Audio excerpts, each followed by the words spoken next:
Well, I want to take you to a biblical character. I want to introduce you tonight to the Old Testament character of Jacob. The book of Genesis relates to us the story of a man who has one of the most fascinating journeys, I think, in the entirety of the Bible. He is a character who probably the word character was invented for. And I don't mean that necessarily in a good way, but he's got a lot of it. There's a lot of stuff happening in the life of Jacob. Now, to start with tonight, I want to read one verse from Genesis 27. It's going to look a little odd when we read it because it doesn't really tell a story, but I think it packs a punch. There's a lot behind the statement. I want to read for you from Genesis 27. I want to read for you a statement by Esau, Jacob's brother. And this comes in the middle of a moment when Jacob has cheated his brother out of the firstborn blessing by going into his blind father Isaac and dressing up as if he's his brother Esau, so that his father will lay that coveted right hand. That right hand was everything dad has, you get. That left hand could be whatever dad says, but that right hand could only be laid on one time. That's the blessing of blessings. That's the double portion blessing. And Jacob goes in and cheats his blind father into laying that right hand on top of Jacob's head, and he receives everything his father has. And Esau comes in, and Isaac immediately realizes what he's done. And this is Esau's statement from verse 36. Esau said, "Is he not rightly named Jacob?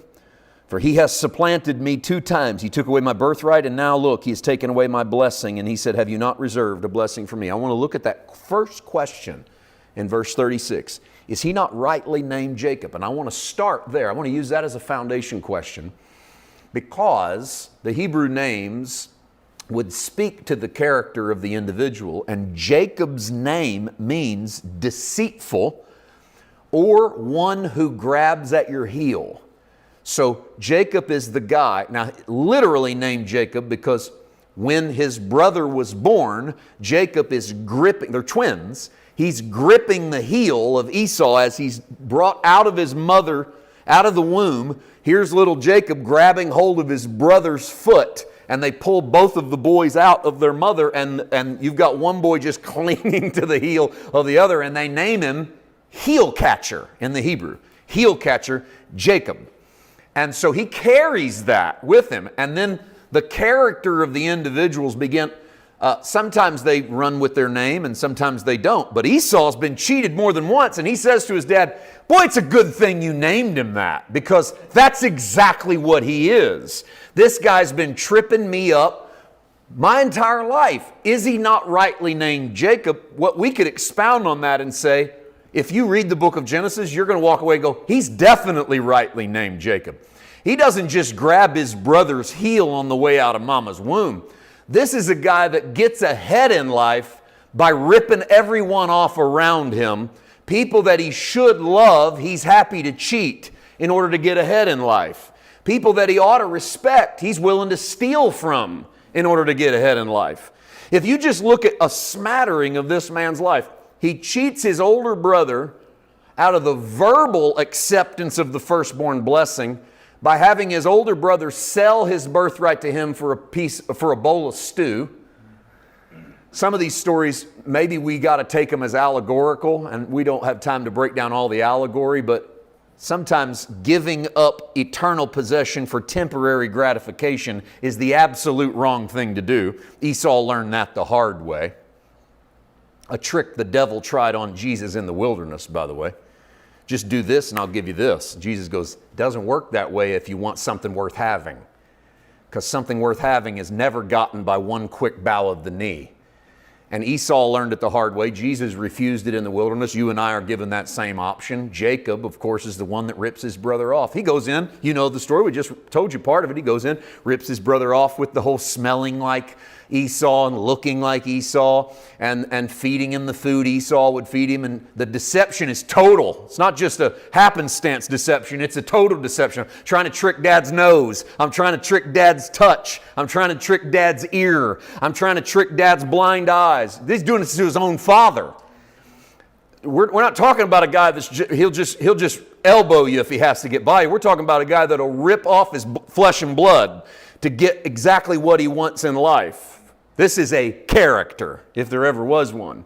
This is a heel catcher. He has an encounter with God out in the middle of the desert, and he dreams of a ladder that goes up and down into heaven. He sees God at the top of the ladder, and he wakes up in the morning and tries to bargain with God and cut God a deal. Tell you what, if you bless me, then I'll do what it is you're asking me to do, because he's a heel catcher, even willing to try to trip up God in his negotiations as you walk him through this book of Genesis. He works 7 years for the love of a woman, only to be ripped off and realize that he has to work 14 years for the love of that woman. But you don't rip off a rip-off artist without there being something big to be paid back in return. And so on his way out the door, 14 years later, he rips his father-in-law off of his entire flock and teaches his wives to steal the goods on their way out of the tent.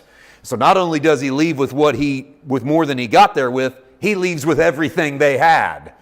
And this is a guy who lives his life this way.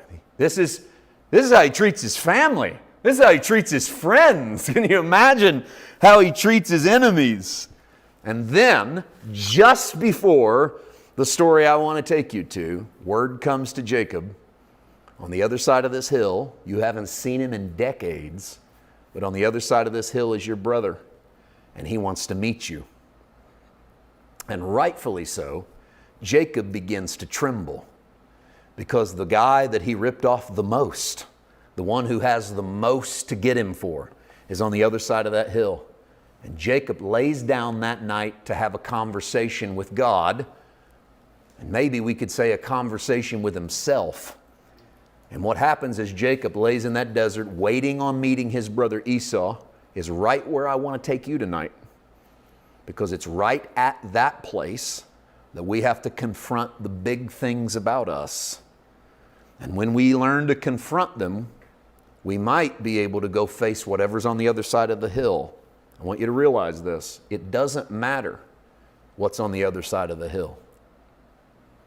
What matters is what's in here that meets what's on the other side of the hill.